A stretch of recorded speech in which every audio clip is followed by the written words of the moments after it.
Welcome everyone, episode 14 of Spike Down. My name is Keith the Fortune, and joining me is Sean Gares. The playoffs are in full swing, with teams bowing out, others continuing to fight, and we're going to dive into standout players, matchup discussions, and of course our predictions for the rest of playoffs, which is going to be a bit spicy. And I maybe Sean and I will see eye to eye. Who knows? But we're going to jump into the standout players right away. We're going to talk about John Cutie. I'm sure everybody has thought about this guy and looked at him, but he's kind of topping the charts in some categories so far for playoffs, and right at the right time when M80 are kind of cruising.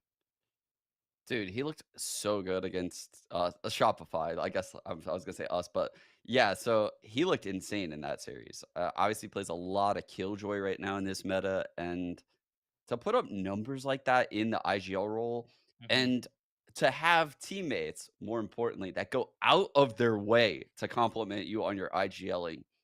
I've heard it multiple times from multiple of the team members now over like a 3-week span. I mean, it says a lot about what he's probably doing out of the server, and for him to put up those stats in the server is super impressive. It's really cool to see, and I remember in the interview we had with Nismo, he mentioned Happy's doing all-nighters for playoffs. So I can only imagine John Cutie's like right there with him. Yeah, he's staying up late, waking up early. The amount of work those guys are doing, and for John Cutie to put this on display is really cool. Keep in mind, by the way, before we jump to the next player, John Cutie, ex-Ghost, going up against other ex-Ghost members in the Most Moguls match. I'm sure we'll touch upon that later. But what a cool contrast, and it's going to be a lot of mind reading and tendency counters. So can't wait for that. Great for John Cutie to be playing as well. How cool was it? Do you remember Koala's interview where they were like, yeah, when we made the team, we didn't know who was going to IGL. And like, it could have been me and it could have been John and it could have been, it was like everyone could have been the IGL. And then they just landed on John because he really wanted to do it at the time. And then like, obviously fast forward to today, all the compliments they're giving him and like how M80 looks. It's crazy. It's actually crazy to hear like the story behind it from that Koala interview. And the rise of John Cutie too, to quickly wrap up, is a guy who's never IGL before, who's just been a consistent player, to now continue to be consistent and IGL. You have to rank him pretty high in the IGL list. I mean, considering what he's been able to do. Granted, he's had the pieces, as you mentioned, around him to support that, but a wild rise, really cool. Hopefully we can get an interview with him and really pick his brain at some point to really chomp down on what's working for him. The next player, someone who everyone knows, is Jonah P, but I feel slept on. You know, he's slept on in the guard system, and I feel like he is the rock to what the guard are able to do, in my opinion. Oh man, I felt bad for Jonah P actually because the Moist game, he was on fire that game. Like honestly, I called it from like round 3. I'm like, he is hitting all of his shots, and it carried on throughout the entire series. That's the crazy thing, and I mean, I agree. I think he is really slept on in this team, typically because he's like filling a lot of the times. Like on Haven, he's playing Sky, and Trent was playing Viper. And then on the next map, Bind, he's playing Sage, and Trent's playing Sky. Yeah. So you can see, like, it's really just dependent on what probably his teammates want to play, and he's just kind of filling the gaps. And it goes to show, like, how good of a player he is, that he can flex across all of these roles. And the headshot percentage, I mean, he, as you mentioned, hitting your shots, 31% so far through playoffs. That to me, the bar is always 20%. If 20% of your shots could be headshots, you're chilling. True. If you go above that, like hit the 30, you're melting. Like you're shredding people. And he's doing that while also being their clutch player. As you mentioned, the flex support, really cool to see out of Jonah P. I almost said John. Very similar names, oddly enough.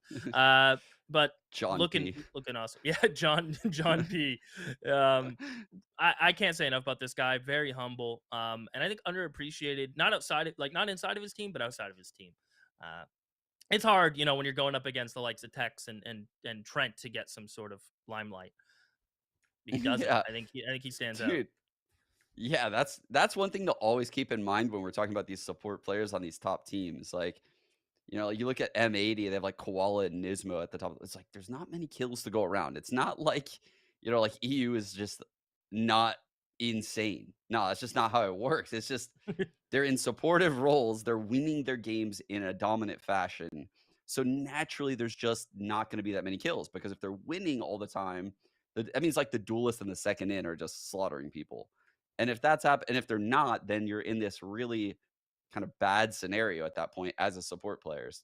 But in a game like the Moist game, I really felt like Jonah could shine just based on like their level of opponent. It really showed how good he is in that series. And I love that you picked him. I'm always a big Jonah P stan. And I can't wait to hopefully see them make a lower bracket run. I think he's a big contingent piece in that. And another person who was slept on but stepped up big in that Moist guard game was Thief. We talked about, supportive role players, and Thief, you look at Thief's career trajectory and you look at what he was doing, playing a lot of tier two teams. I don't think he was signed up to this point, maybe for like a little bit brief periods in history. Someone who not a lot of people know in North America, but now they do, as a controller player whose omen is deadly. I mean, this guy can play majority of smokes. His history, he was on SOAR for a little bit. Other than that, was Pioneers, not a long tendency.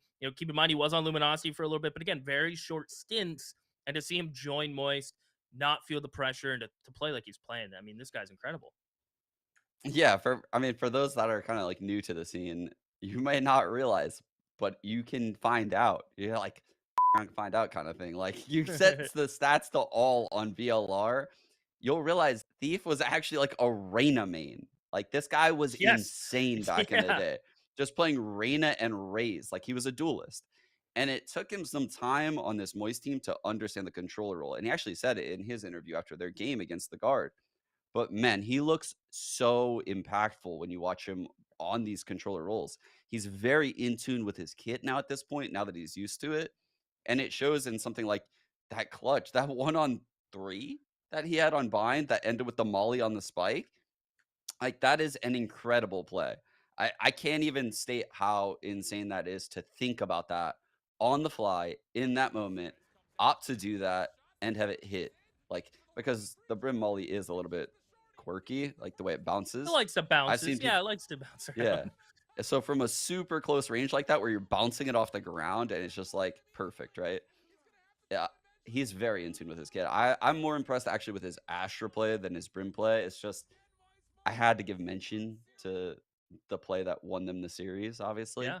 Uh, yeah, nothing but good things to say right now about Thief. And it's cool that you're seeing him flex. I mean, most controller players can play all three. He can play all three and stay the same. I think, as you mentioned, his kit is really in tune, and you can tell when a player's getting comfortable in a role when agent swaps within the role don't bug them, and they continue to show the same support. He's not griefing any rounds. His smoke timing seemingly No. always are good. He's normally always alive when they want him to be alive. I rarely see him dying early in these rounds, which is big for this team and their success. Really cool. And let's take a look at the bracket, the matches we have coming up. M80 Moist Moguls on the 11th, the 9th, the Guard G2 Oxygen Phase. Let's start at the top, work our way down. Moist M80, the Battle of the X Ghost Core. That game, it's gonna be so much tendency reading. I don't think it's gonna be very counter strat. I think it's gonna be tendencies and just two teams clashing. Because keep in mind, winner goes to Ascension. All the marbles are in that game. Yes. Yeah, that's what's so insane about this game is like you can just win this game and make it, right? You could just Yeah. win this game and make it. But if you lose, you're going to go to the lower finals where you're probably going to have to beat, the guard, oxygen, maybe. G2 could go on Yeah. one of those runs. Like, I mean, even FaZe is like a sleeper pick. You do not want to play one of these teams in like a must win scenario in those lower finals. It's a best of 5. So, like, just win this best of 3. That's what like Yeah. everyone in this server's thinking, right? Is just like, yeah, we're one game away, but like we're one game away against an insane opponent, regardless of whether it's today or later. So we definitely want to take this first chance and just get it. And I think, man, like I originally thought it would be the guard in M80 here, but the Same here. way Moist played in that guard game was something so special. Like I cannot give those guys enough props for how quick they can react in these games in like the mid round. Every choice they make feels like it's the right choice. Everything feels like it's been very well thought out in like 4-on-4s. even though they're just reacting on the fly to what's happening, it's so quick. Like the players just understand and know how to play off of each other at literally an S tier level. And I could say the same thing about M80, but I didn't expect to see it out of Moist. That's the difference. I mean, this team has to be most improved and most overlooked team in all of Challenger at the beginning to now. It's crazy Yeah. what they were able to accomplish. And keep in mind, these two teams didn't play that long ago. March 24th was the last time they met in midseason face-off in the upper bracket semifinal. And it was one of those games where Flya had a rough go. Still came down to the wire. But with Flya getting back into shape lately, Thief playing at the level he is, Sim always being that consistent threat, and M80, I mean, I've never seen a game where I'm like, oh, they look kind of bad. I mean, maybe one game in split two, but it's so short lived that they're just right back to where they should be. I don't even consider that being an option. This game is going to be crazy. They played Haven, Pearl, Ascent in the last best of three they played. I'm curious if there's going to be any more of that overlap. All three maps are close. And when I talk to the Moist guys, they say they can play any map. When I talk to the many guys, they say they can play any map. I'm curious to see what we're going to get and if there's any, because if there's ever a comp that you're hiding on a map, this might be the series to break it out. Yeah, I'm curious actually. Back then I think Moist was running like a different Ascent comp for that last map. I don't recall them playing that Yeah, comp they went, recently. yeah, Sky, Jet, KJ, Viper, Omen was that their send comp there. Yeah, and if you look at that game when they played M80 last, they were actually up 7-5 going into their defense half of Ascent, and they lost that game 13-9. Like, Yeah, I could make an argument that they probably should have beaten M80 that day. And but M80 obviously just came out on top. They were the better team on that day. But yeah, that honestly, this is the most 50-50 game I think I've seen in challengers based yeah. on form.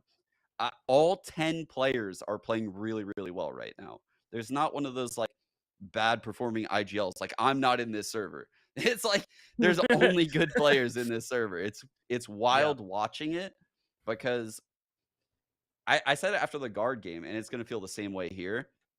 It's like you get the polish strats, you get the reads, you get the big pop off plays, and like these matchups between Moist, the guard, M80, and honestly, like, the other teams can elevate to that level, but those matches are definitely VCT level matches. Like, I say it every time. These teams 100%. are incredible to watch. And what a treat we're gonna have there.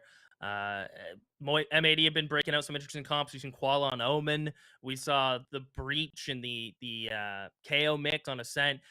I think we're in for a treat. Definitely don't miss that match. And that's only just the upper bracket. That one of those teams are making Ascension. Keep in mind, there's four more teams below us in the lower bracket, with the Guard G2 being the top of the lower bracket matches. G2, when I talked to Dapper and the boys, they love lower bracket runs. They have the experience for it. This task is mighty though for them to get through this. Yeah, I don't know. It would be hard for me to go with G2 here. They looked pretty good against Shopify, especially on Ascent. Uh, I think the way that they approached Ascent was super cool, right? Shaz called a lot of set plays to the extremities, but I don't think that that would work against the guard. Like, I don't think you can just do set plays into the extremity against the guard. Mm, They would definitely hard counter you with util, especially after seeing it.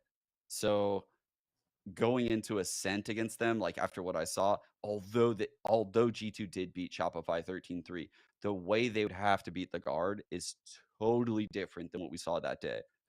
yep. And And yeah, I don't know. Like the guard are still the guard. Even though they lost to Moist, like very true. yeah, they're still insane. It's just Moist was an incredible team on that day. Yeah, and lucky for G2, they did play the guard week 10 and lost to them. Dapper said that helps them more than it helps the guard. They're able to figure out what worked, what didn't. They might still have to go up against that Ascent comp of the Viper Omen, which is kind of creeping in a little bit to come almost not standard, but it's definitely a powerful setup that has heavy delay and extremity control. And even mid is hard. The Viper Wall cuts that. It lets aggression start early, and then you fall back behind the Viper Wall. They can't chase. It's a really interesting dynamic, that guard, and I believe we talked about Moist running it. it's interesting. It's definitely difficult to play against. You have to be really on your A game. And I think them playing so recently should give G2 a bit of a read. But we always talk about it. We've mentioned it a few times is you give the guard a break, they come back and they look different, especially if it's against a team they've played recently. And they've had a few Yeah. days. They're boot camping like G2 are. I imagine we're not going to see we're going to see the same level of guard, but on a different wavelength. Yeah, and for G2 here, I think this is like one of those games where their win condition is like coming into this game having really good pistols, making sure they secure bonuses, like having set plays for like the first gun round and maybe a couple alt plays. But for the guard, I think it's just you they just have to like step up to the moment, right? Like we know they have the playbook. The only way I feel like the guard lose this game is like huge plays coming out of like someone like Oxy. Like I Yep. mean like 3 to 4 Ks on rounds deep into the game. Like deep into the game where say like that moist guard game on Bind when that brim action happened, right? From Thief where he mollied the spike. Motivation killer, That 100%. that style of individual play is necessary to beat the guard. Like a play like that deep in the game. And I don't know, like, can they do that again? They did it in the midseason faceoff, like you said. And they won 4 straight rounds on Ascent to win 13-11 and take the series 2-1. So, Yep. like, they did do it already. They can do it. And the guard will slightly crack under pressure, especially because they have the expectations of the world on them, right? Everyone thought the Yeah. guard would make it to the Ascension Tournament. And here they are. They're now in the lower bracket and have to win 3 straight games to get there. So 3 maybe. straight, and one of which is a BO5, as mentioned, which it's True. crazy to think about.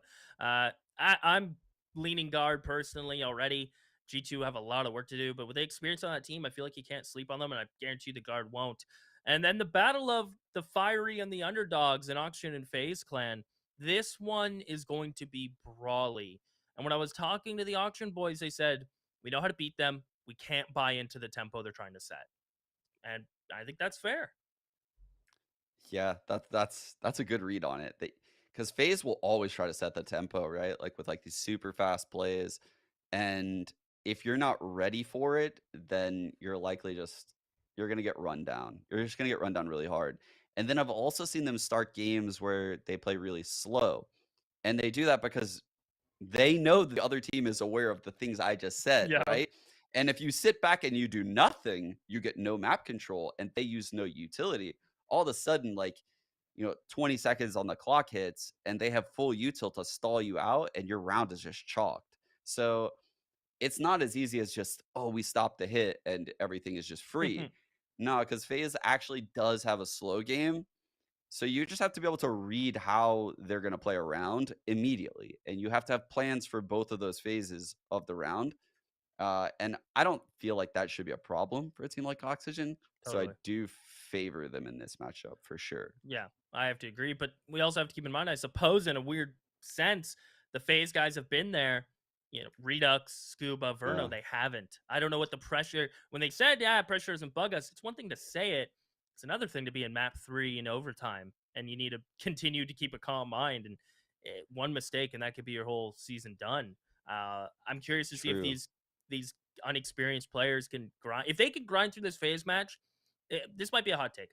If Auction can grind through this FaZe match, either clean or winning in a clutch, I think they're running it all the way to lower bracket final. I don't see them You losing. think they beat the guard? Yeah, I don't see them losing. If they beat FaZe, What? either clean or in a really dramatic fashion, I think they're winning. They're going all the way to the lower bracket final. I really do. Wow. Yeah. Okay. And that's interesting.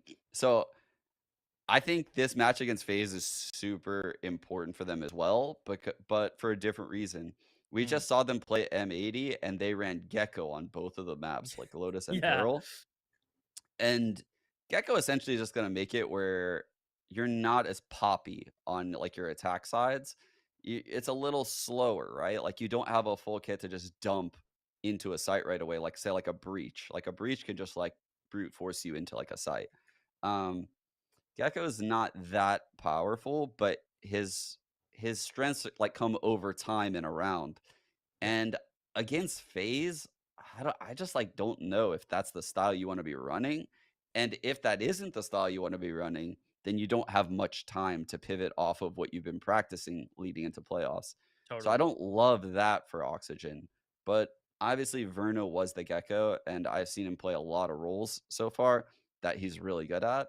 He could easily just flex back into like a Sova or something. Yep. So I still favor them against FaZe. But like you said, it's like they need to get some confidence under them to make this run. 100%. And it has to start. I mean, obviously, it has to start here. It's easy to say, but if they Yeah, can do it in a confident fashion or a big clutch from somebody, or, and I'd love to see Verno just go back, fade Sage Sova for the rest of this run, personally. yeah, I just don't think they've flushed out the Gecko enough. And I feel like the Gecko, if you let it take over your mindset, you get complacent. And then you kind of get into this weird hole of I'm letting the guy go plant. And it's like, well, it's a yeah. teammate. You have to trade it. You have to, like, there's things you have to do with it. And a little complacency. But I think if Verno goes back to his bread and butter, Redux and Verno are comfortable. They're just scary. So, and we've talked about the matchup, so let's do predictions. G2, man, let's do lower bracket first, then we'll do upper bracket, then we'll take a guess on the two teams make it essential. We'll make it fun. We'll make it Okay. spicy. We'll start with the guard, G2. I don't know if you're on board with this one. I'm gonna go with the guard. Yeah, Okay. I yeah, thought you debated me hard. I thought yeah, you started with yeah. the GC right there. I Okay, I'm did going start the with a guard. G there. Okay, perfect. We're on the same page there. No worries. It's gonna take a lot for G2 to beat the guard. If they do it, color me impressed. But these guys are just looking deadly They've in done this it playoff. before. That's true. If G2 do it again, I mean, you got to put them down as the best lower bracket team of all time up to this point. So, Actual facts. Actual actual facts. If they facts. do this again, they're the best lower bracket team like Yep. ever. There's no one comes close. Until somebody No. does it 3 times in a row or something. But Yeah. Oxygen Esports FaZe Clan. Based on what I just said, based on what you just said, I think we're both on the same page here. We're bleeding green. We're going Oxygen. Part of me does want to pick FaZe here, I'm not gonna lie, but I think I would be so off the goop if I did that. Like, I think Oxygen gives me every reason to pick them other than those Gecko comps. Mm, Uh, yeah, I think Oxygen would win like on all like the standard maps, like Ascent, Haven. yep. Uh, what other maps would I Maybe a favor them split, on? maybe? I It's don't probably know. like a split. Yeah, actually, but like when it comes to like Fracture, I get a little bit worried. When it comes to Yeah. Lotus, I get a little bit worried. Like there's certain Pearl's maps that 50-50. yeah, there's certain maps that definitely worry me a little bit in this matchup. But I still favor Oxygen. I'm gonna say like 60-40. Okay. I like it. We even got a little bit of odds in there. Uh, M80 Moist Moguls. This might be the hardest one to predict. Bro. We said it was a coin toss. It literally feels like it.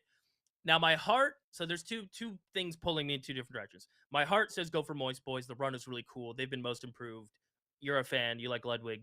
Do that. And my brain's going, well, that's dumb. Look at M80. Look how great they've been. 4-1 both splits, won the midseason face-off, and they're just one win away from Ascension. They're not gonna lose this.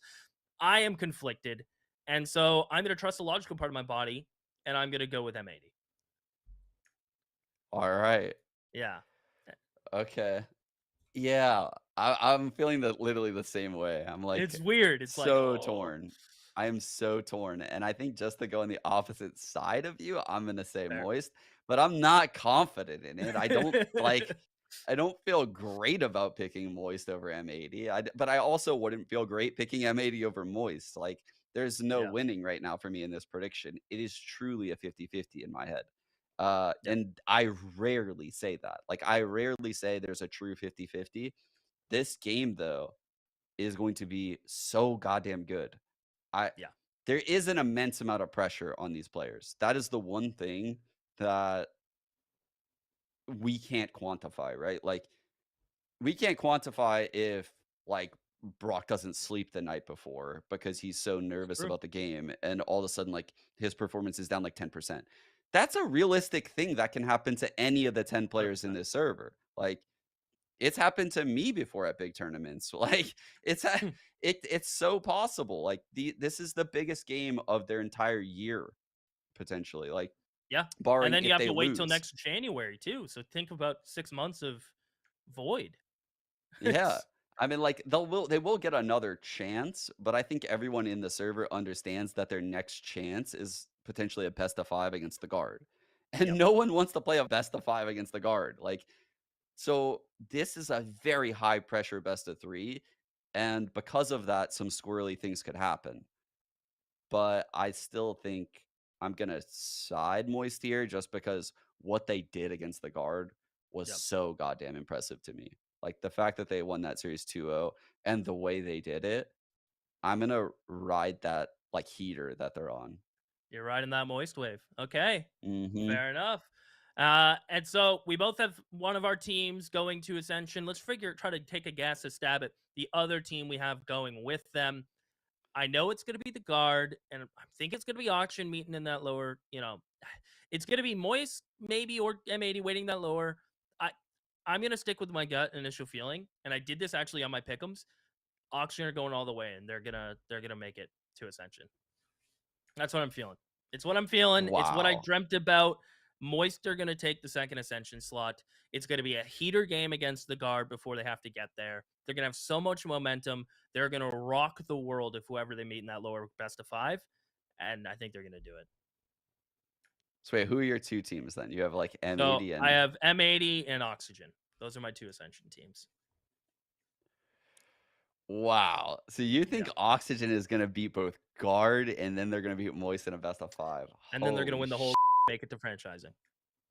That would literally, like, melt my brain if that happened, dude. It Like, would be crazy. That's I why I'm doing it. it could definitely happen. No, it could really happen, though. That's the Yeah. crazy part is, like, it sounds crazy just as, like, a statement, but when you start, like, breaking it down, like, "Oh, okay, I favor them in their opening game, in their second game, there's, like, a very close chance that they win that game, and Yep. then even in, like, the best of 5, that's not even, like, a landslide prediction for me either." Like, they're definitely contenders in all of their games they play.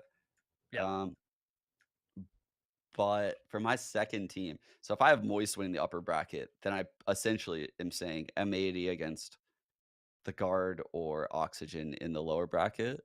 Yep. And oh my god, I guess I have to go M80 because they've proven in like big high pressure scenarios Yeah. that they can be that team. So I end up taking M80 and Moist. But I I think like if it. Moist plays the guard in the best of 5, it could be the guard in M80. Yeah. 'Cause I don't Couple like the different rematch situations. choice. I don't like the rematch. I don't like it. Rematch in a BO5. So it's like even Yeah, more, it's layers on layers. Yeah, yeah. all I know is these playoffs are going to be unreal. Some teams going to be heartbroken. It just creates the narrative of the comeback story, and some teams are going to feel the the release of playing 12 other teams and only 2 of them making it to the land. So I can't wait. And thank you so much, everybody, for watching. That's the show. Don't forget to follow Sean Gares and myself on our socials. Let us know what you think about our predictions for playoffs. Do you have the same teams making Ascension? Maybe. And don't forget to follow Nights Arena. Stay up to date on everything Challengers. And, I said this last week. I'm going to say it again. The biggest game of NA Challengers is coming up. You won't want to miss it.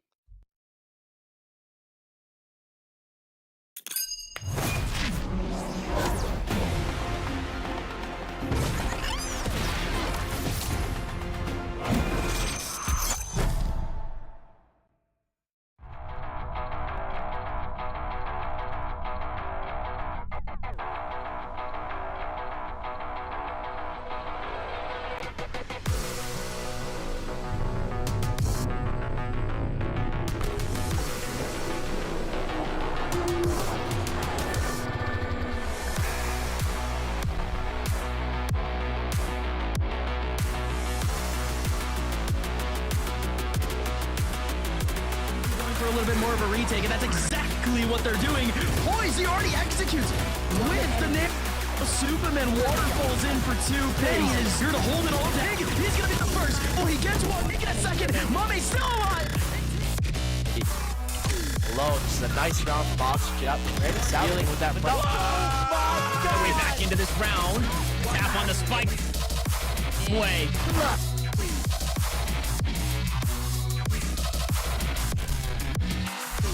Still alive. A 1v2 is Flya finally the first. Flya, you're not allowed to do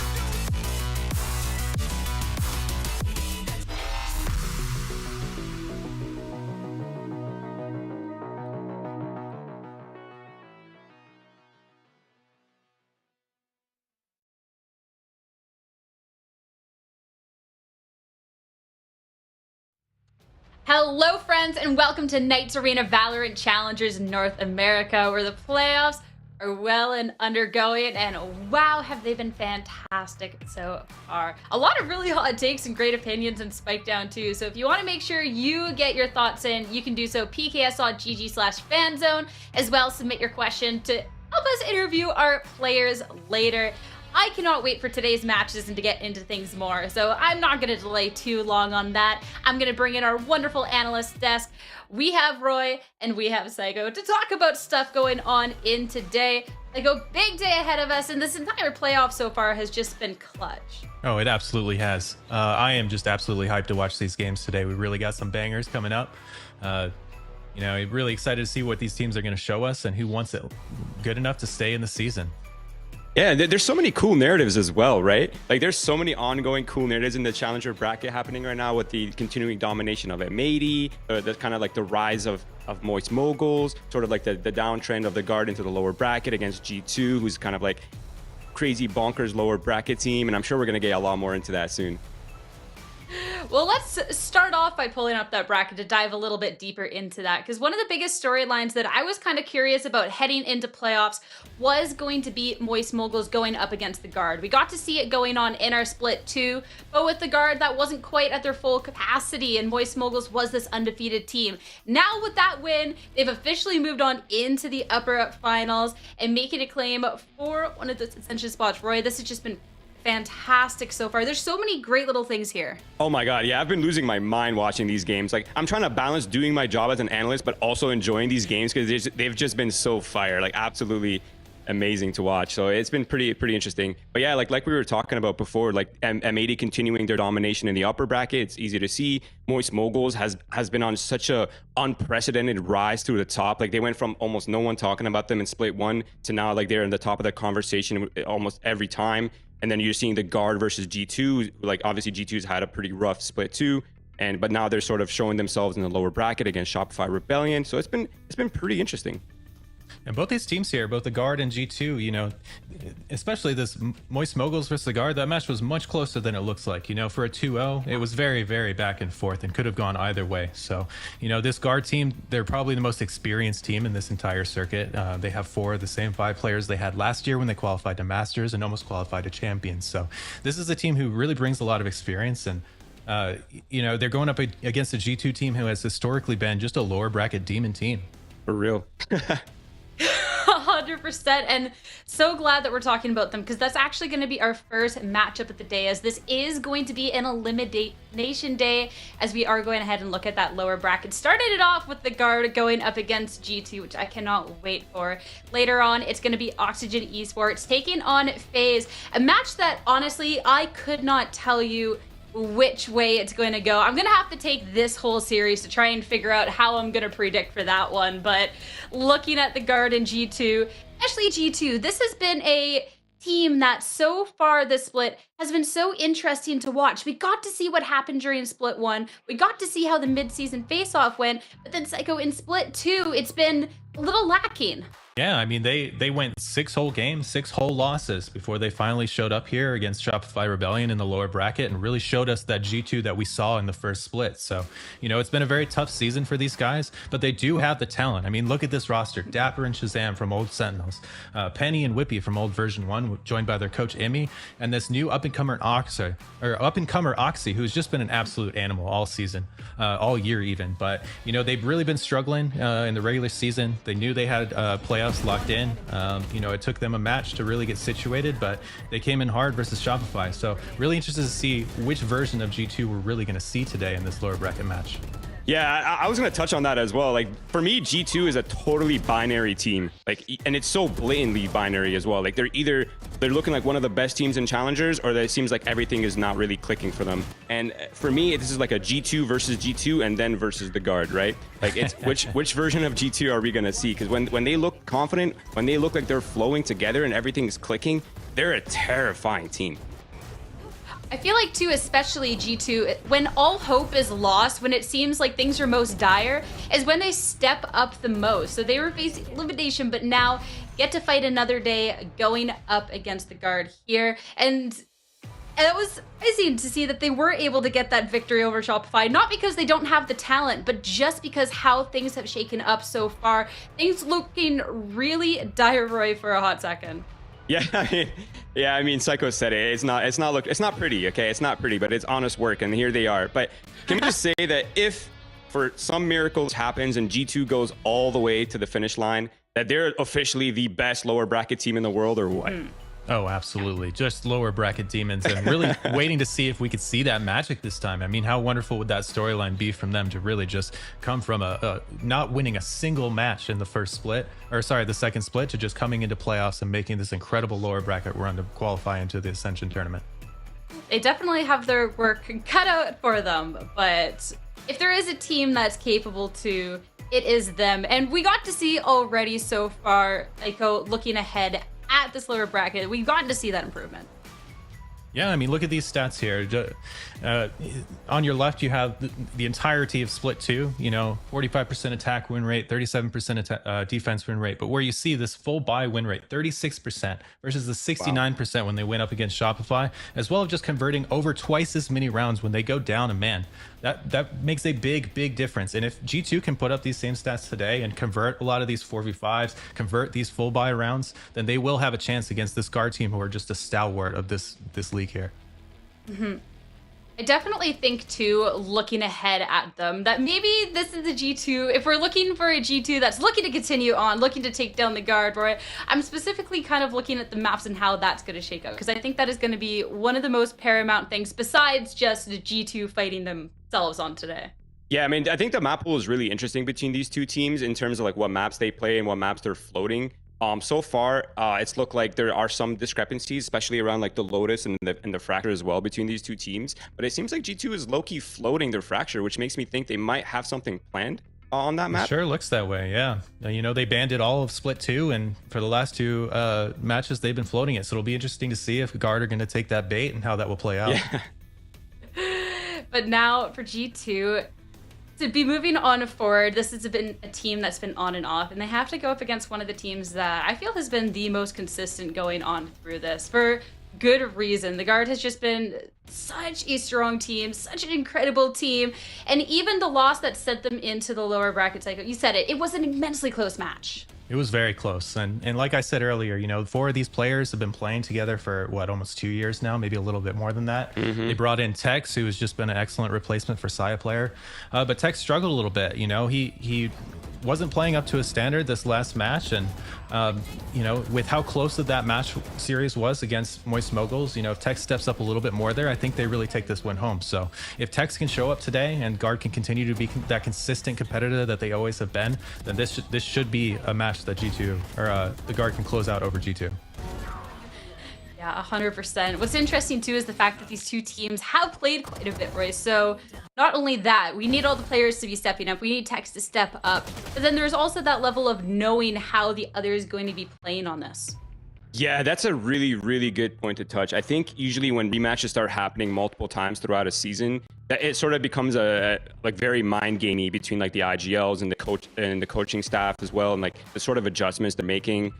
So I think there is going to be like layers and layers. Like there's so many like narratives here between like the IGLing, the strategy side on both sides. We're looking at Tex versus Oxy, like a more veteran, experienced duelist versus like sort of an upcoming duelist.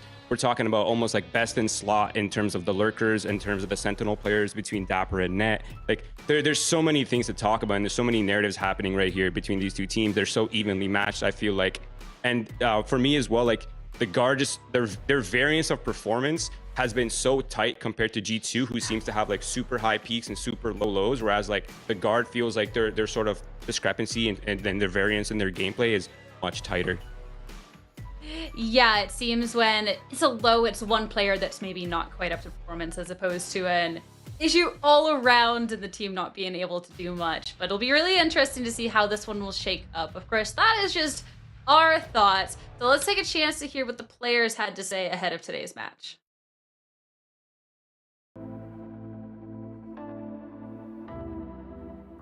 Yeah, I think we're all pretty like no nerves at all going into matches. We just have like slight issues with going off to cold starts and then kind of regaining. I wouldn't necessarily call it nerves, or maybe confidence is the right word, just playing the game how we know we can, instead of like trying to play catch up, is kind of what it feels like at times. So we just have to focus on that, hopefully get off to good starts against the guard, and we'll just be flowing the whole way. Yeah, so rematches, especially the third one, I would say is a lot of mind games between like IGLs and even player to player, just because you're very familiar with each other's style. You understand the team's tendencies, and you've played it firsthand twice. So going into the third rematch, I think a lot of that is going to come down to like, okay, you know that I know, so I'm going to do this. Or, you know, you kind of play that meta game in the match. And that's where it's very exciting to watch, because you see a lot of these like creative plays. You're like, oh, why'd he make this push here? And it's a lot of these like anti-strats or just familiarities with the players that you know you can kind of exploit these gaps. I think it's just more motivation for me and also for everyone else. Just do it. We have nothing to do in the next 6 months if we lose. Me, I feel I think I feel fine under pressure. I think I play better under pressure, but that's it. Everyone else, like, I mean, I think they play better under pressure too. But to be honest, no, I think we're just trying to play at our own level. Like, I'm trying to play our own game, because I think our game is better than everyone else's. But yeah. I expect them to have improved slightly on their mid-round and stuff. I think playing against us, it'll probably expose a lot of gaps on their side. And I'm assuming they reviewed it, so, you know, I'm assuming that they got better in those things. They are very poppy, very execute heavy.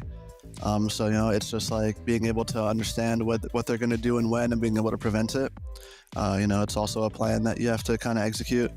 No, I think playing them recently, it helps us more than it helps them, because we kind of know what they like to do. And usually when you beat a team, you like to do the things that you did to beat them the first time, you know, kind of make them adjust to like, you make them prove they can adjust to like what you did. So I feel confident that we can make all the proper adjustments, and, you know, won't lose the same way, at least if we do lose. So I would say G2 is a like very individually skilled team. They have a lot of pop-off potential on that roster with like Oxy, Whippy, Shazam. All those players are very solid. So any of them can kind of take over a game. And we saw that last week with Shaz dropping like 26 kills with like 5 deaths or whatever. So obviously one factor is their high firepower, very good individual players. But not only that, they have very good set plays. I think that team kind of thrives off the set plays. They're not very good in the mid-round, in my opinion, so as long as we can stuff those early fast executes, we should be able to beat them as the game progresses. I think their experience, they've been playing together for a pretty long time, that entire team, but I don't know, I think that's it. Not really scared. I think I just need to think less, run it down more. That's it. Have more fun. But yeah, it's always an exciting matchup, because I think we're both very fundamental teams. I think Shazam and Dapper, etc., always try to make the right play. You know, there's a lot of players and challengers that take a lot of risks, and they just hope that it works out. But I think they have a good mix of people who take risks and also people who play very proper. And I think that makes a pretty good team. good luck. It's always a fun game against you guys, but I'm sorry your run-ins here. Message to G2, good luck. Should be a great match. Rematch number 3, we're gonna 2-0 again, so good luck. Good luck, G2. We flew out to dominate you guys, and I'm not taking a 6-month break, so good luck. Cannot wait to be getting into this one. And reminder, Rory, we talked about it, but this is in fact a rematch. One that did not go necessarily the greatest for G2 looking back at the split too, but also a rematch from the mid-season face-off where G2 actually was the one that was able to knock the guard out. Yeah, I mean, this is over like 2.5 months ago almost. So I think a lot of things have changed since then. So I'm not sure how much stock we can put into this. But yeah, I think there is a valid narrative here that this is a pretty even matchup. Although despite how the last series went between them, it went pretty heavily towards the guard side. But I mean, this is a pretty standard map pool, and I feel like we low-key might see a similar map pool here again. Not gonna have to wait long for that one whatsoever, as we do have our map picks and bans to see how, with this rematch, things are gonna be shaking up today. And for this one, starting off with Ascent, this one gonna be G2's pickup, Roy. Yeah, I'm totally not surprised to see this. Like we saw the way G2 was playing against Shopify Rebellion in their last match. They looked flowy. I mean, they were leaves in the wind, no pun intended at all here, but it was actually wild completely to see how different they were on that map versus the other maps. It looked super confident from the way that Dapper was playing the lurking position towards the B main side of things, the way they were IGLing, their speed, their pace, it all just looked so good. So I'm absolutely not surprised to see the Ascent pick here. Following up, the guard going to be picking up Bind with Haven as the decider. So overall, looking at this, especially with the Bind cycle, I'd love to pick your brain a little bit. Absolutely. You know, the guard traditionally, going back into last year, have always really loved Bind as a part of their map pool. You know, Jonah P kills it on the Sage. They've always had a really strong thing going. So I'm not surprised to see them pick that back up now that it's crept its way back into the competitive pool. And they picked it into Moist Moguls in their last match. So not surprised that they're still feeling confident on this despite the loss to Moist. You know, this is a map that they just love to play. They have really well-rounded playbook and well-rounded game plans. And I'm sure they have something cooked up specifically for this G2 team today. So then the fact that even in that little preview video, teams and especially Valen talking about, yeah, we played them, so they know what we're going to do, how this is going to go. And we've seen that tape a couple of times now. Now that we have our map picks, how necessarily do we think this is going to be getting down in the nitty gritty? Because I feel like G2, if they're not able to get that good, strong start to start things out here, Psycho, that this is one that could go really disastrously really quickly. It absolutely is, and I think that's why they're leaning into this Ascent in the first pick. Like Royce said, they had a really dominant performance on it in their last series, and they're counting on this Ascent to get this to get them out of this rut, as Dapper was talking about, of starting slow. They want to start fast. They want to start strong. They know it's really important to closing the series out. So it's really important for G2 to pick up this Ascent map, and then from there, the rest of the series is up for grabs. But if they fail to do that, it's going to be an uphill battle against the Guard on these Bind and Haven picks that are traditionally very strong maps for them. And the fact that G2 can have this tendency then to be starting off slow, right? They're going up against a guard that has been pretty consistent all throughout this. That's kind of the scary part for me. Yeah, I mean, the guard is definitely a force. Like, there's no doubt about it. Even on their worst day, they're still a top team in challengers. So they're definitely a formidable opponent. But for me, it's going to come down to the vibe. So I'm looking at these player cameras. I'm trying to see what the vibe is like. Are they nervous? Are they happy? Because, I mean, as soon as Dapper and Shazam are smiling, and Oxy's always smiling, so we can't tell by watching his camera. Yeah, he's locked in. He's locked. You can just tell he's locked in. But yeah, for like whenever it seems like Dapper is yelling and he's having fun and he's spamming bodies and he's just doing his little antics, like that to me is the #1 G2 look. Like that's when they're having fun. The pressure just seems to fall off their shoulders. Like everything is sort of going for them. But in the other camp, guard it always just looks so composed and confident. It's awesome to see. Don't these guys just always look like they're having a great time? I mean, no other team embodies that essence of family that I constantly see from these guys in their content or even their player cams. They genuinely enjoy hanging out and playing with each other. And I think that translates tremendously to the chemistry within the server. I feel like too, especially having the same outlook when they're looking at their opposing teams, I feel like there's like a certain level of respect. They're not really taking anything for granted. And that's just allowed them to maintain this position that they've had, Roy, going into this. So even if G2 has faltered a little bit, I do not think for 1 second that the guard's going to let him up. Oh yeah, absolutely.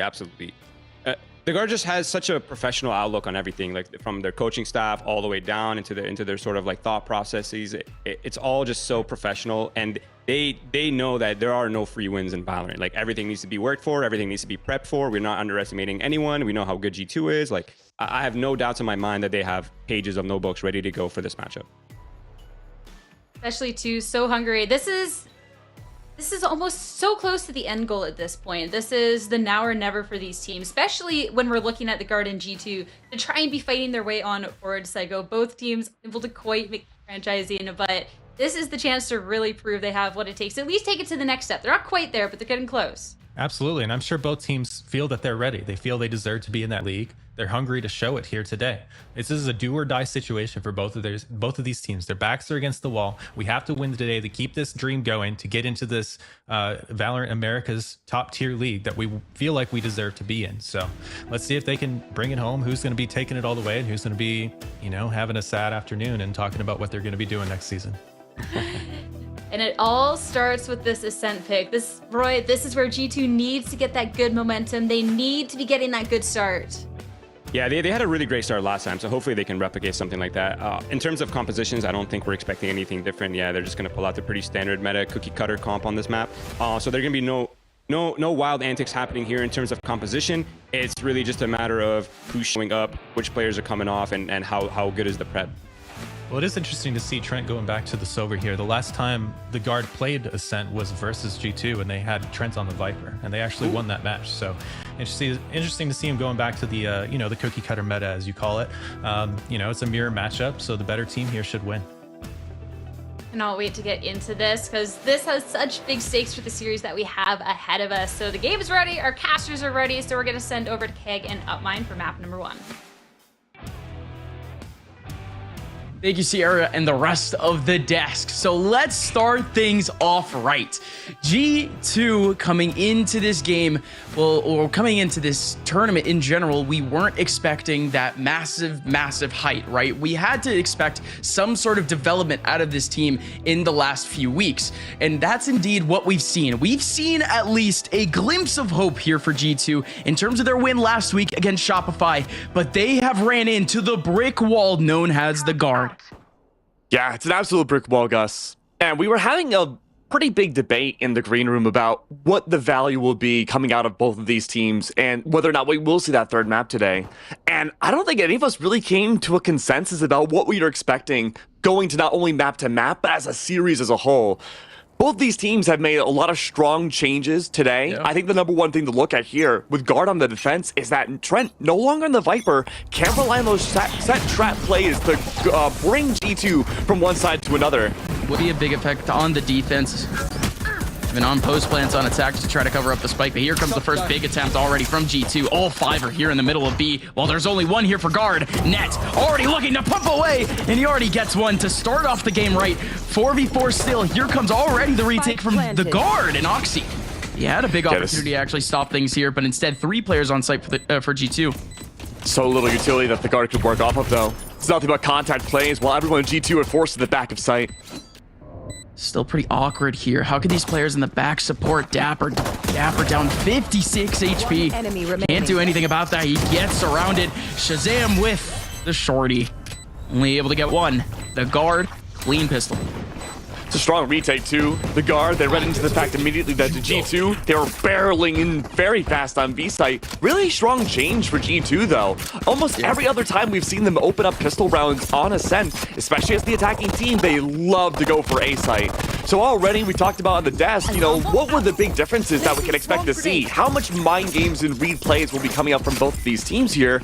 And with G2 favoring a lot of these attacker-sided plays throughout all of Challengers, they're switching things up already.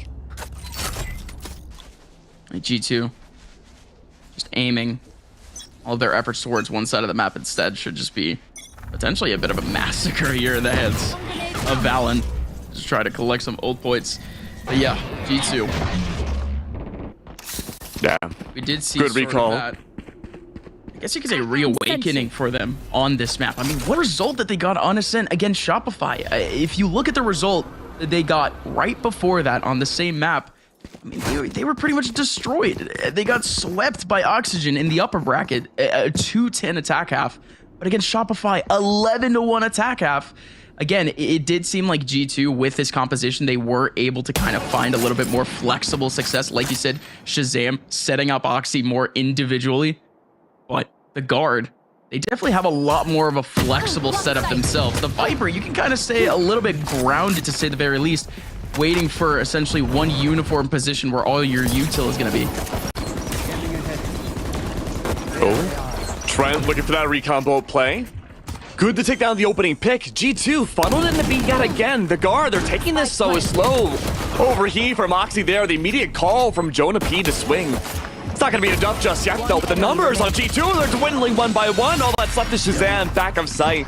And the Guard, again, one big strong factor they've had on Ascent is that over G2, they can rely on those retake plays because they have consistently shown throughout Challengers a stronger mechanical 1v1 prowess. I'm looking at names like Jonah P, Balin, Tex, all so good at least guaranteeing 1, if not 2 per round. But on a team where on a map where both these teams have also historically struggled on the defender's side, G2, they're starting off on what can generally be considered one of their best sides in their better maps in all of Challengers. They have to make these attacking rounds count. And with the guard playing so slow for these retakes, the first 2 opening rounds, this rifle round for G2, the reinvestment, it's going to be a strong tell of what to expect for the rest of the half. Right, I almost actually think of the Oxygen result here for G2, a bit of an outlier. Yeah, they went down 2-10 on their attack half, but just the week before, they also faced the guard once again. That's right, these two teams faced each other just 2 weeks ago. And on this exact map, we ended up getting an 11-13 scoreline. A very dominant attack half coming out from G2. It was 8-4 from the team. I like that adjustment from the guard. Not expecting that we would see these many changes from the guard. Look at that aggression, though, early on. They do force G2 to use some utility to actually make their way into B-Min. Oh, strong aggro play in the beginning. Valen, good for the trade, but now the guard, they're lacking their only controller. I cannot use that. Still some space. They still have the smoke to utilize. There you go. The mollies are going to cover up the cross for them. Going into spawn. Trent has already been spotted. But can he dance? Can he take away a kill or two? Again, such a massive position. But his SMG not able to do much. Jonah P does come in at a good time. Just able to kind of take one back as a consolation. However, we're still looking at the half fight. The bonus here for the guard shouldn't be that impressive going forward. It's just a pistol alongside the Stinger. Again, if anything, G2 maybe facing the pressure a bit in terms of their economy, but 1v3. You take things nice and slow now, try to isolate Tex. Tex is trying to do the same thing. Try to isolate 1v1. And it's worked out at the very beginning. Let's see what the young gun can... Oh no, what can he do? Tex. G2 have no util. He goes all the way down to 20 HP. Keggy's done. Yeah, really at this point, the consolation prize would be the exits for G2. Dapper and Penny, the last ones left, and big adjustment coming out from the guard early in the round. Something we haven't seen yet is taking an active stance outside of B main. We saw the double swing, which led to the opening pick of Valen falling. And sure, even without a controller to be dedicated, there was enough spacing reclaim control where the guard realistically on a worse buy, they could have brought that round back. But G2, a team that loves to back away and reset themselves in the mid round, are not doing that this time around. They took that fight with the better weapons outside of B main. They chose to go back into B. This is a very different look from what we've seen from G2 from before, and they're opting to go into B yet again. This time though, I was about to say, no, you're absolutely right, though. That sort of situation, that sort of push that we would see from the guard would usually humble G2. But here we go, G2, once again, no fear, going right into the take here of the guard in B. And it works out early on for Net. Everyone else for G2 struggling to get on. Yeah, Oxy set up by themselves for that entry. Still no real map pressure gained by G2 other than both switch. The Odin backside from Trent, though, is a force to be reckoned with. Oh, Trent goes all the way down to 2 HP because of it, too. Valen does take away Whippy. Things are starting to dwindle a little bit here for G2, to say the very least. And the guard are able to make it look so light. This is round after round now, Gus, where we're seeing the guard find that confidence again this early into the matchup. And G2, it's almost the opposite. The first 2 rounds, we saw a great entry onto the site to the point where the guard's win condition had to have been going for those retakes, getting the defuses down. But as these rounds go on, the weapons become much more, you know, powerful for the guard side. G2, they're struggling to find that space. And one big consistent factor, too, for G2's offense is that Oxy sometimes would overheat, go far deep into sight with very little help outside of Shaz's util. A big overheat last round from G2. Dapper this time, though, the big adjustment. A side completely for G2, but Dapper, early control inside of mid. He's helping make sure that no one could go for the flank against G2 on their offense. But they're taking such a long time on the entry here. Blocked off by the dark cover, that's not going to help either. They can maintain They're just wasting time. Too. Because we just ended up getting the 0-point knife over towards A main. 3 players already spotted. I already know that the shift is over towards this side of the map, and a shift towards B would take way longer. We already have Jonah P shifting his way over towards A heaven, but they're going to allow this plan to go through. Oh, Oxy! That's all you Oxy can really ask for, but Oxy, he was, he may have actually been a bit of a moth to the flame as he attracts the bullets. But again, We just let this one go by. This one's just routine. Another big round coming up here for G2. They really need to get things started in the next round. Absolutely, and again, removing guns away from the guard was the name of the game that G2 needed to employ, but at least they got some money into the ground by getting that plant underway. I do feel bad though. Oxy was jumping through the dark cover and threw that spray it allowed, I believe, yeah, it was net, excuse me, to get that free fire against Jonah P. So, although not that maybe the best situation to be in overall, definitely something to consider that the guard are taking these late rounds so slow. They love to opt for these retakes in G2. That spacing has been an issue thus far, but like you said, Gus, it is still fairly early on to the round. All cycling for G2, looking very nice. No command in tow, having the Hunter's Fury in a lockdown, all checkmate-based ultimates that can change the dictation of these rounds. But immediately, it's a Christmas tree in the kill feed. Only 3 left alive for both sides. But the duality of Shazam and Oxy, the entry potential for G2's been lost. Ooh, the red lights are the ones flickering a little more here. The guard do pick back the big defensive frag over towards that mid side, and now Whippy alongside Dapper, both coming out of that A side, but they still have the spike, and Whippy has slipped his way in, but more importantly, Nets. You should run. Oh, the lockdown. But doesn't find a kill in the middle of sight. There goes the lockdown. Double lockdown. Directly to 2v2. Yeah, G2, they don't have that checkmate factor anymore. Dapper's forced to run, but yeah, he's been detained. It's gonna leave Omen all by themselves. Oh no, and Dapper, he's the one detained. He can't even utilize his nano. Here he goes. They're off the spike currently. Double spray going in. 11 HP left for Dapper.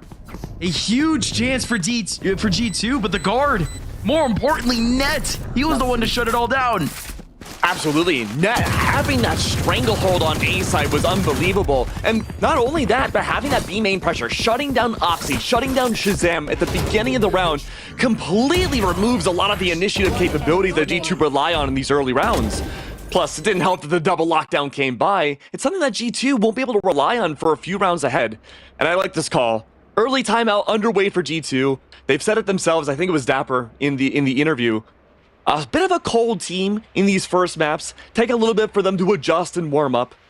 But once they go underway and they really start finding their stride, especially after these timeouts, G2, they typically transform into a brand new team. Yeah, we would like to see that, but realistically, we're looking at playoffs. Every single round is important. In G2, when they were playing this map at their optimal form, right, when they were actually really putting in a dent into the guard's defense on this map, well, not only, of course, did they end up winning 8-4, but in that half, it was Oxy going 13-9. I mean, where's that Oxy currently? Of course, he's all the way at the bottom, 0-6. It's as obvious as you can get. We're not seeing that same explosive attack from G2 at the moment. But again, they are playing with a bit of a different playstyle right now. They are playing a little bit more scale. They are playing a little bit more disciplined. And the guard, they're humbling them every time they do make that approach. Yeah, and that discipline can end up biting G2 if they take too long to entry into a site. They work fast. G2 love to go for these pop executes. They love to take that early space. But if Oxy is not being enabled by the rest of their team with that utility to push into a site, they stall out right on these pivotal choke points. A great blade storm for the entry end. This is the Oxy we need to see.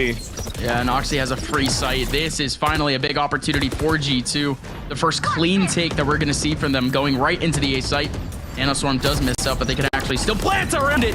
But the guard's still chipping away. Before the spike goes down, Tex pops in, pops out immediately. A quick kill and a Hunter's Fury to spread the defense further. Good stuff coming out from Shazam, making sure the spike can go down freely. Tex going down slowly but surely. Finally, Penny able to get a shot in. 4v4 currently even here for the guard. Jonah P looking to go out. 2 players over towards the backup side as one of them goes down. 3 players gone in an instant for G2. Now it's all in Shazam. 1v4, Diffuse not going in, but he can't get a single kill back. Oh, you gotta give big props. It just keeps getting worse and worse here, Max. You're absolutely right, Gus. And you gotta give big props to Net for that round, because what Net did in the midst of all that chaos during the retake of the site, he alone went up catwalk, flanked around, destroyed specifically the flank util that G2 had set up in case, help protect Shazam. And now that Shazam didn't have that utility to rely on, including Dapper's life falling, it put him in such an odd spot where he was forced to use his utility solely to help out everyone on site. He couldn't join the rest of his team for the post plant, even when the Hunter's Fury had failed. He was forced to stay behind to make sure no one could collapse from behind. But now, the guard, even fresh off of that timeout, 3 defuses in a row, 4 rounds in a row at that, have been able to find so much scaling potential. And you mentioned the defuses. We've seen 5 successful retakes so far from G2, but that was the first round where we realistically saw a chance there for G2 on the post plant. The guard, again, made it look light, but they still have yet another big battle this round. 2 players over towards the mid side, everyone with rifles currently. G2, they don't have the optimal set of ultimates, to say the very least, so they're not going to be able to crack through. Their scaling almost has been done well. They almost got everyone in the right positions, almost got players into cat. Quick peek over towards that mid side, and they don't even go into cat. They're not going for that split right now. If anything, maintaining Dapper as an exit option. Yeah, the rounds that G2 takes slow work best when Dapper has that mid-side control. A little more flexibility to go for the lurk that he's notorious for. Balance it up though. Paranoia is out. That's full Oxy on site. It's leaving Balon on an island. Oh, but Tex is here to help. Strikes down on one, and you still have Valen under looking for Oxy, and absolutely finds him. G2 are dwindling again. Dapper, who's all the way over in mid, 30 seconds left. Recollects himself with his team back over in main, and he joins late to the party. 7-1. Dominance no matter how you look at it currently for the guard. And this is exactly what Roy was talking about on the desk. G2, in the attacking side, especially their very first map in each series, plays so binary, very linearly, to the point where the guard, you can see them changing things up, but honestly, at the end of the day, they have the same set plan in mind. Let's go for a retake on G2. We can give them that site control, because the weakest part of this entire attack is G2 holding a site. They Give them that control, but also, I mean, they already know for a fact that they're good for 1 or 2 before that retake actually goes in. They know for a fact that they can make that retake easier just with a couple of frags. This is good. The alarm bot for the crunch directly onto B site. It's going to leave Net on an island with the help, though, of Trent. And of course, Trent has an Odin. It's like a sentinel in of itself. And now Net in the back line alongside Trent. Can these stingers actually overwhelm? Oh my goodness, the Odin looking for a lot here, and it might not get a lot. Oh, Trent! That's way more than I would have expected, but Whippy, last one alive. In a 1v4 technically here. They're actually taking this to a 1v2. With a rifle in hand with about a minute left of the clock. This is actually quite possible. TP here too. So Jonah P forced to go all the way back over towards A. Whippy trying to bait one into this, but little does he know is that he's actually going to be able to play this post plant. It's a good call from the guard too to have one body on each side just in case from the shadows did come by. Enough time though with the spike to go down, the cautiousness of Tex. You don't want to take the 1v1 here, scaling up with just an op. In fact, they swap weapons. Tex has to entry in. Again, like you said. Oh, okay, so they do pick up a stinger. Double rifles, or at least. Oh my goodness! Through the smoke! Double automatic. Potential there for the guard. And like you said, through the smoke. Tex barely able to find a gap. But again, G2, no matter if we saw them with stingers at the beginning of the round or not, that was actually their most prime chance so far to win a round. I was gonna say, is Tex not gonna pick up that operator? Oh, the reinvestment getting that Odin picked up. That's really nice to see. I mean, so far, even if we look at like relegation over the last few days, this Odin has stepped up so much. Now, in relegation, not in the typical form that we usually see on Ascent. That was a Viper defense on Lotus, but the guard, they have made similar adjustments since the last time they had faced against G2. It was Trent who was rocking the Viper on this map, struggling to find impact with their utility to guide G2 over to the trap set up by Net. But now that we see Trent on what seems like a much more comfortable run of the Sova, things are almost night and day for him specifically, but B-side looks a lot more confident for the guard to hold, and it's locking G2 out, almost forcing them back over to what seems to be uncomfortable for them inside of mid. Oxy had a great entry last round, but Tex answering it back with an operator. Backed away by the smoke at hand from Whippy. And G2, they're forcing themselves to recall back over to A site. But this is a site, Gus, that they haven't really won yet, at least consistently.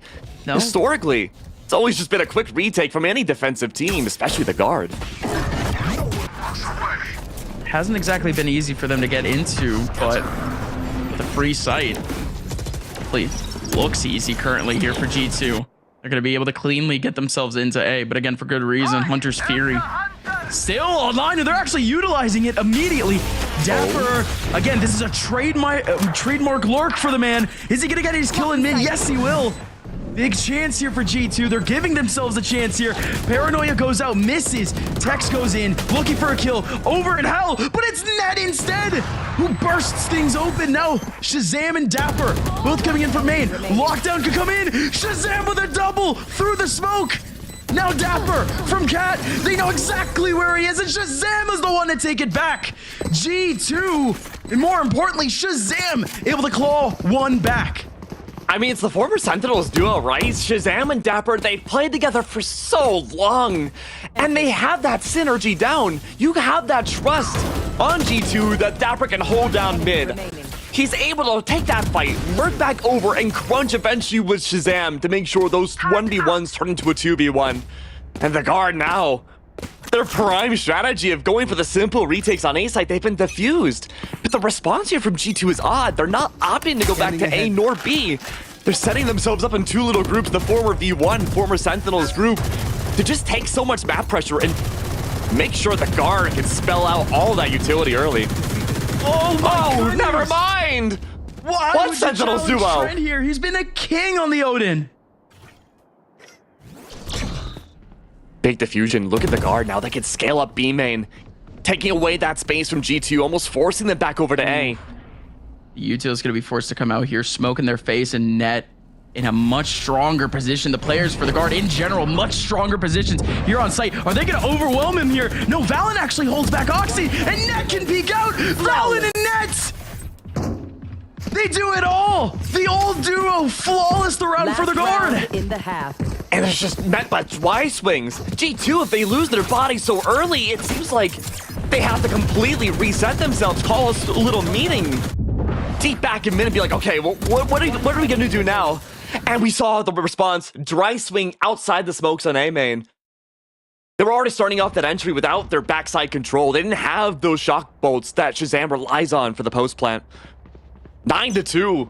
This first half has gone by in the blink of an eye, Gus, and yet G2 then, well, they only have 2 rounds. Blocking sight. I mean, every single time that we've seen G2 on a contested exec into a site, the guard have shut it down immediately. That's why we've seen all of these rounds go by so quickly. And now, what is potentially a win condition here for G2 might just get shut down, but the lockdown does stay in, and Valen, is he gonna stay here? He is! He does actually get a kill, and he does actually survive the lockdown.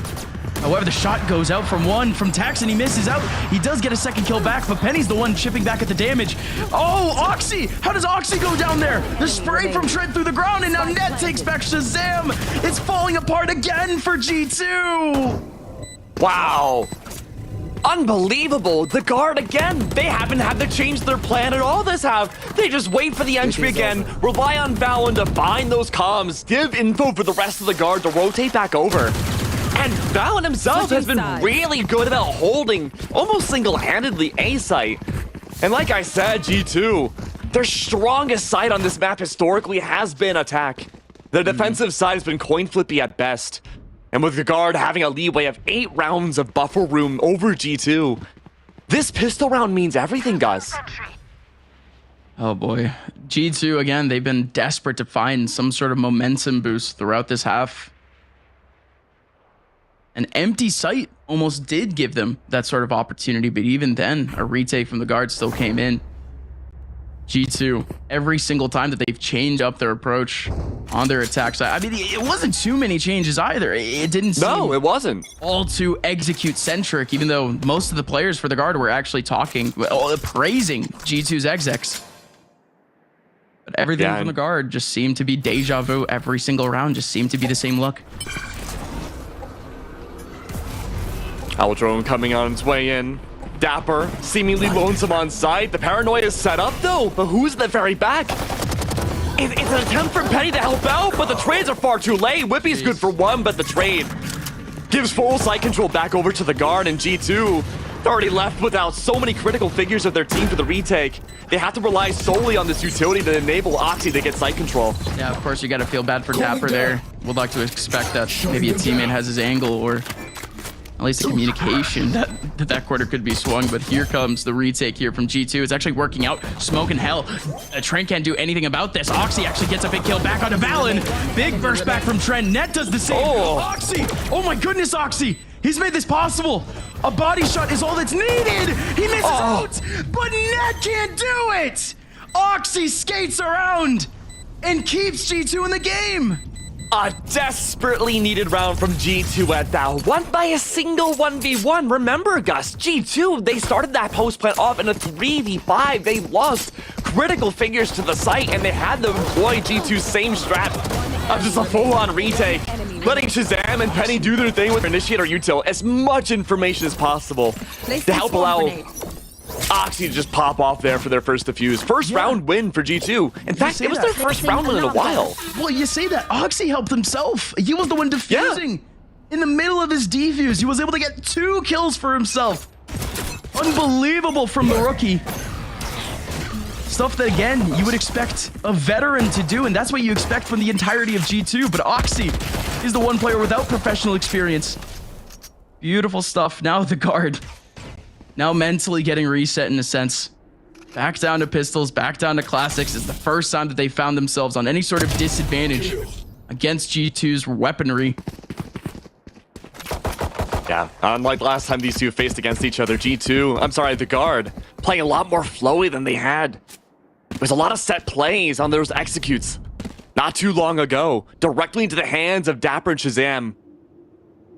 We talked about Trent and Net and how great they were with their trap-sided plays on B. The same could be said for these two, but the swings, it's not enough for the guard. Shazam and Dapper, the aggro play.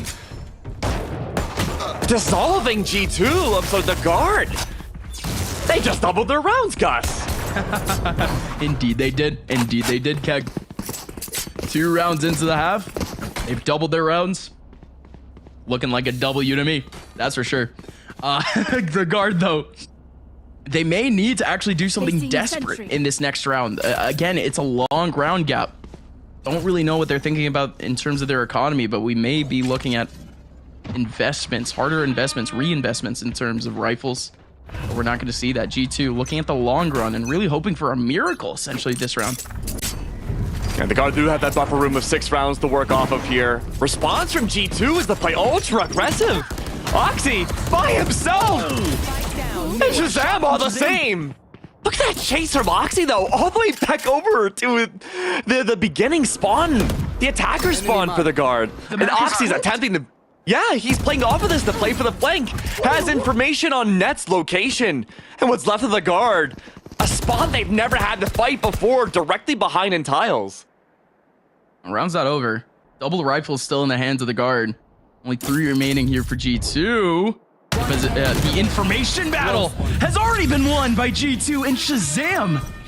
Showing a bit of that late game form that we saw against Shopify. Pulling up 18 kills in only 1/2 against that team. This time on Ascent, we do finally see the headshots coming out from Shazam.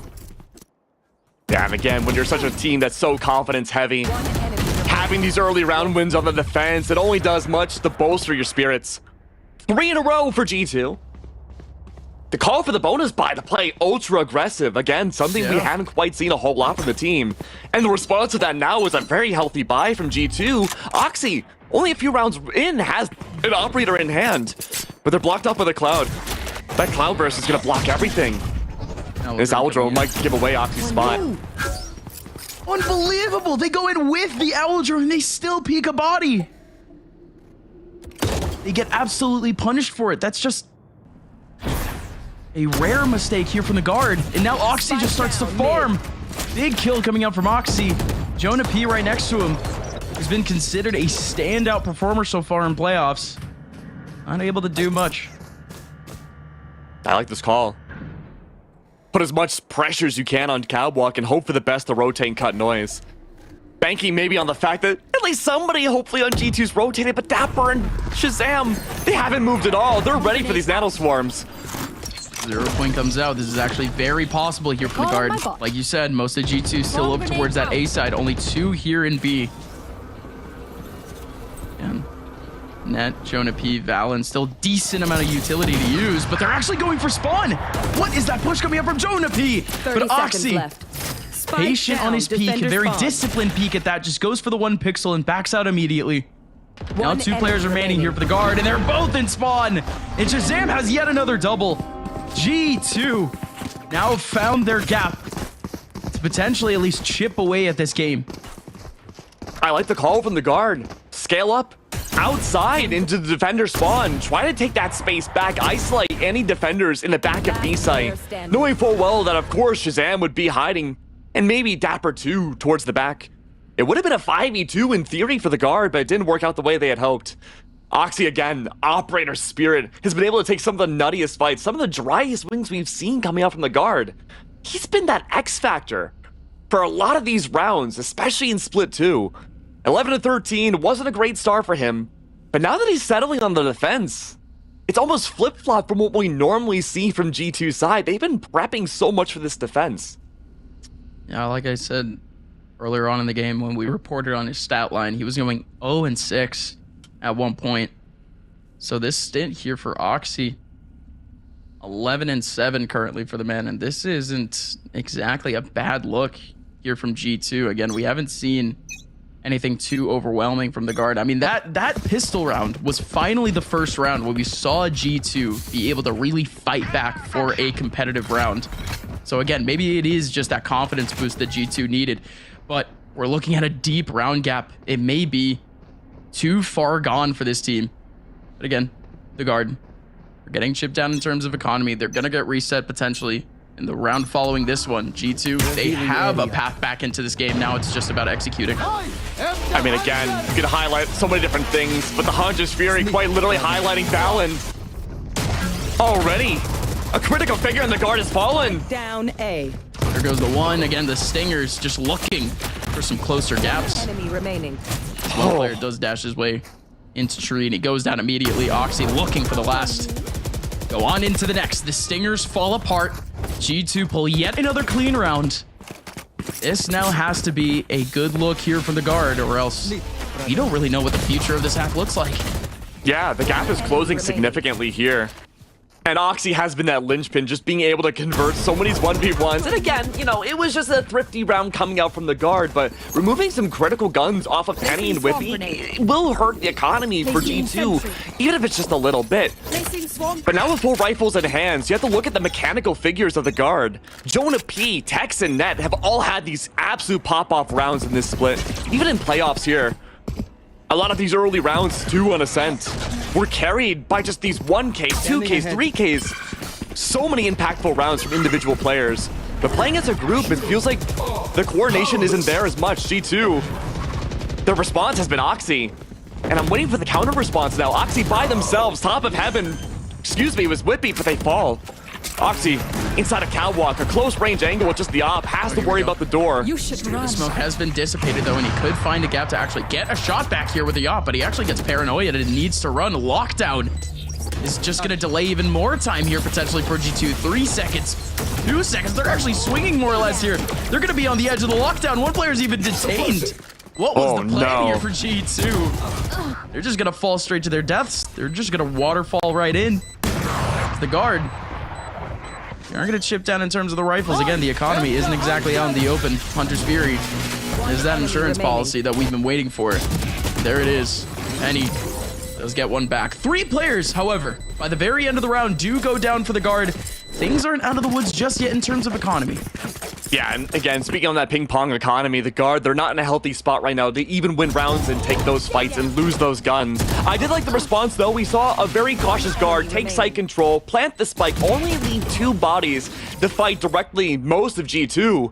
And with everyone else recalling to the back beyond the smokes inside of A-main, it did enable Trent to use the Hunter's Fury to take back that site space. And we talked about how G2, they were so good about closing that gap. Now a 4-round differential. Shazam and Oxy with the special guns. We see the Odin and the Operator in play.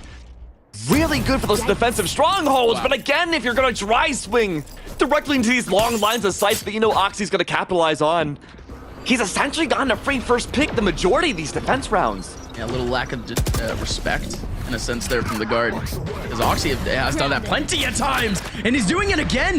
This is just a firing range here for Oxy, but he can't actually capitalize on the third kill. Jonah P may be able to return to form here, 1v1 potentially against Dapper. The readjustment isn't there. Cheeky angle for Dapper. Works out to maintain the space here on A as the guard double trapped here in A main. Shazam has their exit. They are boxed here in A main.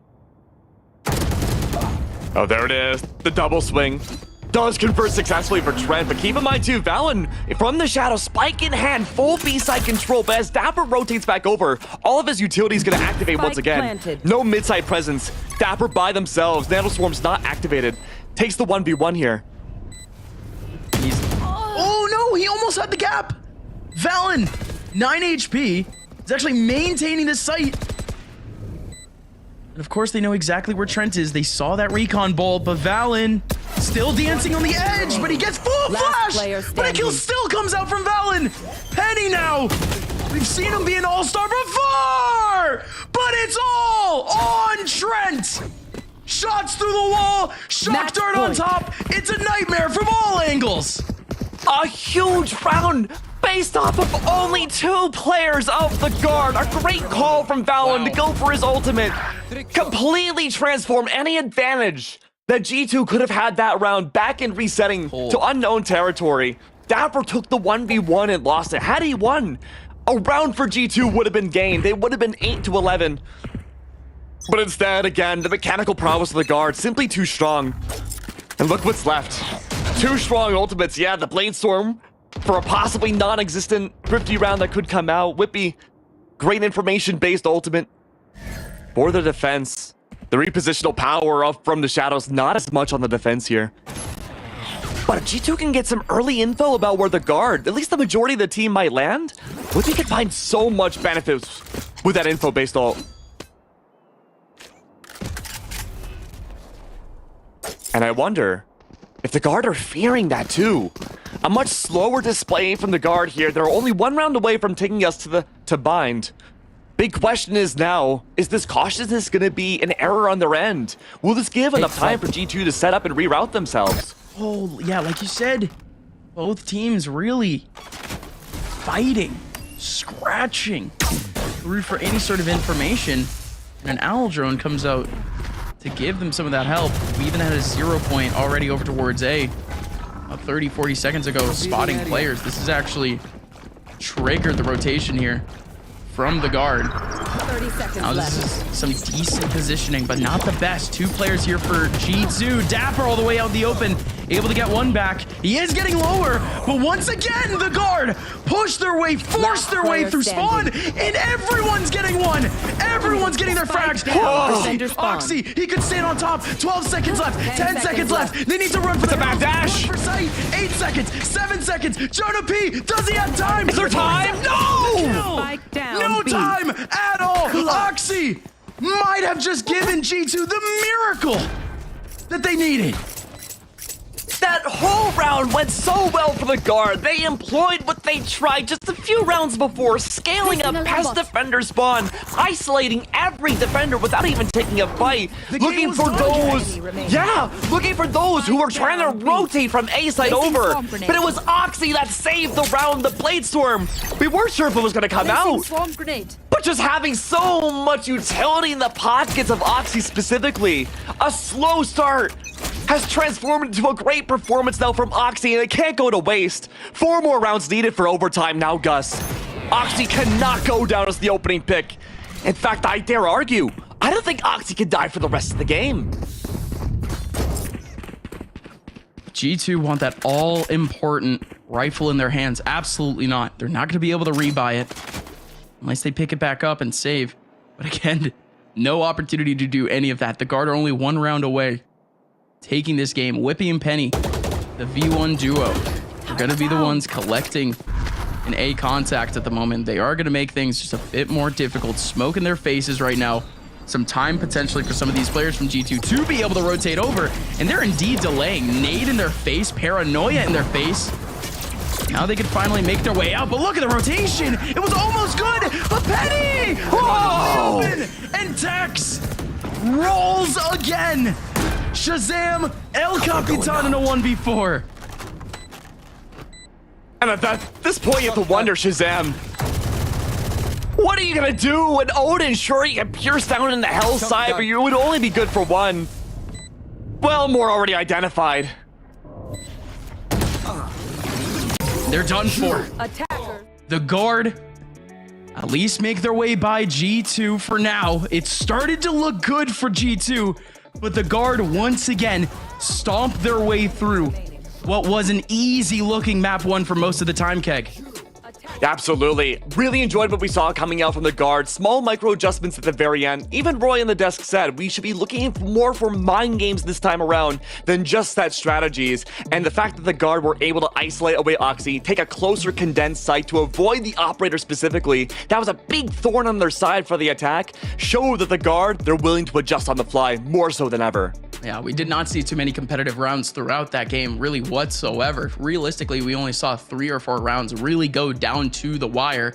So again, at this point, we were looking for that adaptation. We were looking to see both teams try to find that sort of that small layer from each of their defenses or their attacks, just to at least make the early round that much easier, or at least that much possible, but it just wasn't happening. Both halves were dominant from one side or the other.